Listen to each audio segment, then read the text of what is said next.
that I've got both the shoes done, I want the outside to look like a ballet slipper, so I'm going to use Super Pearl to shine it up.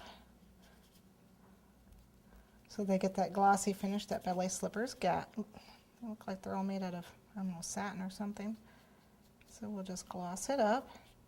And then we will do the laces in a minute, after I show you an alternative way to do these shoes. We are also going to do a little pipe line to finish that top, if I remember. Sometimes I don't remember. So if I don't remember, I've told you, you might want to pipe something along the top to finish it off.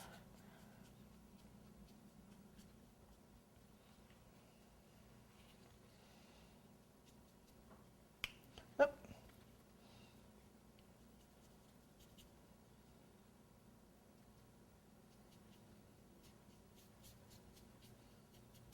Okay.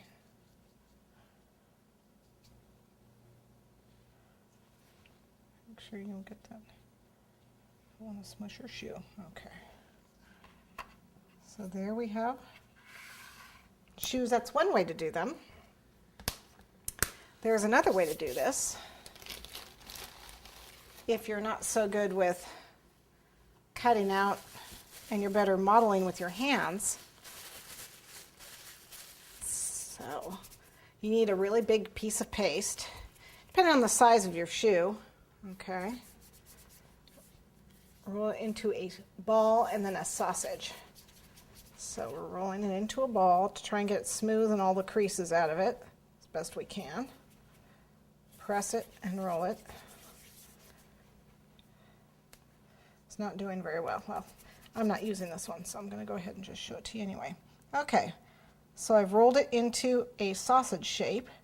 Okay, and I'm going to give it just a little bit of a bend and a flat front, like a ballet shoe, like the picture. You have the picture in front of you. Okay, and then I'm going to take, this is called a bone tool, and it's like perfect for squishing. And then I'll push it underneath and flatten the top here. And what I'm doing is just making a ballet slipper just by modeling the, you can do this out of fondant too. That's the nice thing, is you can do it out of fondant instead of if you don't have any gum paste around. And you don't want to do it that way. And then just thin the edges with your fingers, just pinch. Making the inside look hollow, pressing with the tool.